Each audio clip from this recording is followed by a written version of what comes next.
Breaking: the White House just pulled the pin on the biggest cannabis shift in decades, and most people still don't understand what just happened. This is not legalization. This is not a party. This is not a green light for casual use. This is paperwork power, medical power, and political power colliding in real time, and it's going to touch research, seniors, hospitals, jobs, and money. Now listen, if you want the fastest updates with zero confusion, subscribe right now and turn on notifications. Do it, because the next wave of headlines will be loud, emotional, and sloppy, and the people who only read titles are about to get played. Here's the core move. President Trump announces an executive order to push the federal government to reclassify marijuana from Schedule 1 to Schedule 3. That sounds like bureaucracy, but that label decides everything. It decides how research is allowed. It decides how doctors and institutions move. It decides what is blocked, what is studied, what becomes standardized, and what stays in the shadows.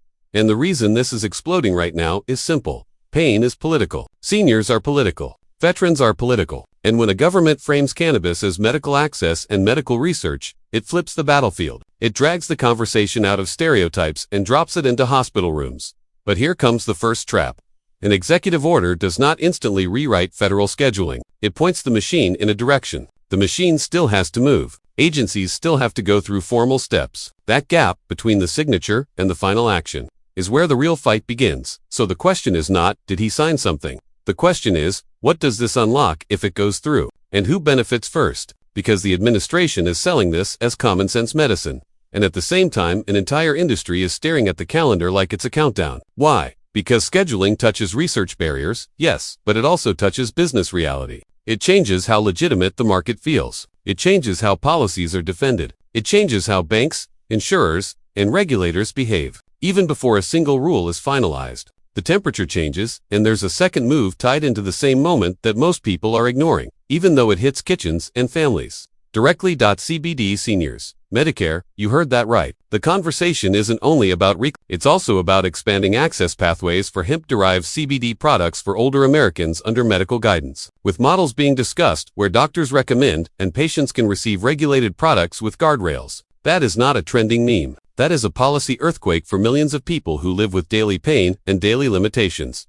Now, the obvious question: why does the White House keep repeating, over and over, that this is not legalization? Because they know what happens next. The moment you touch cannabis policy, two armies form instantly. One side screams, you're normalizing use, you're lowering the guard, you're putting young people at risk. The other side screams, you're finally letting science breathe, you're finally letting patients get options. You're finally letting research answer what works and what harms.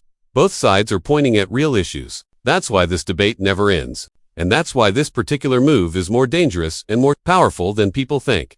Here's what nobody says cleanly. The United States has lived through a brutal lesson. Controlled does not automatically mean safe. Prescribed does not automatically mean harmless. When pain meets policy, mistakes get marketed as solutions. And when solutions get abused, families pay the price. So if you think this is simple, it's not. Now let's break down what the schedule shift actually changes in real life. Schedule 1 has been the choke chain. It's the label that makes large-scale, high-quality trials painfully hard. It slows standardization. It forces research through narrow channels. It leaves doctors and patients stuck in a weird limbo where the market grows faster than the evidence. People use products, people report benefits, people report side effects. But the system can't easily produce the kind of gold standard data that settles arguments. Schedule 3 is different. It signals medical use is recognized under federal control. That matters because it can make rigorous research easier. And rigorous research is not just academic. It's how you get dosing clarity, safety clarity, interaction clarity, and real guardrails. But here's the second trap. Schedule 3 is still controlled, still regulated, still not a free pass. If you're waiting for a magical moment where everything becomes simple, you're waiting for something that is not coming. Now, watch what happens to the narrative in the next. You're going to see people clip a few words and claim the country just went all in. That's not what this is. This is the federal government repositioning cannabis as a research and medical classification issue while warning the public, especially young people, that casual use is not endorsed and not safe. And if you think those warnings are just moral talk, you're missing the strategy. They're building a shield against the backlash, because backlash is coming. Now, here's the angle that most channels will not tell you, because it's not as flashy, but it's the truth. This is a war over standards. Right now, cannabis and hemp markets are a patchwork. States do one thing, federal law says another. Products vary, quality varies, and the public swims in confusion. Reclassification is one way to pull the conversation into a system where research and regulation can start acting like an adult in the room. And that matters most for the people who are not trying to make a statement, people who are just trying to function, seniors who wake up in pain, patients dealing with aggressive treatments, veterans dealing with long-term injuries and stress conditions. Families watching someone they love fade day by day. Those people don't care about online arguments. They care about relief that doesn't erase their mind, doesn't knock them out, doesn't destroy their life, and doesn't trap them in dependency.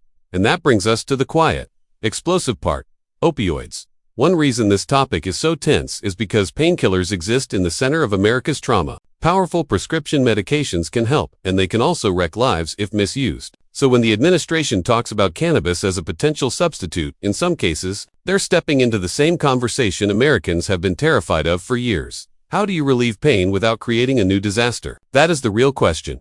And it leads to the next pressure point, the one that decides whether this becomes progress or chaos.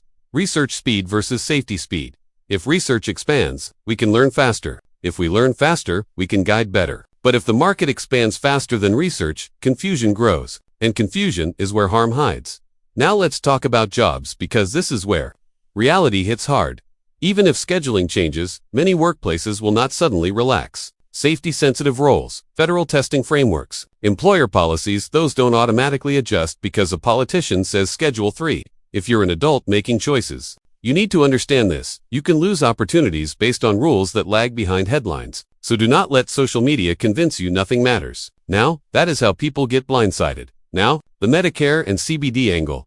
This is a big deal because it drags hemp-derived CBD out of the supplement chaos and into a conversation about medical guidance and measurable outcomes. When you attach anything to Medicare, you attach it to accountability, data, standards, eligibility, guardrails, and that's why the administration keeps using the language of pilots, models, research, and quality controls.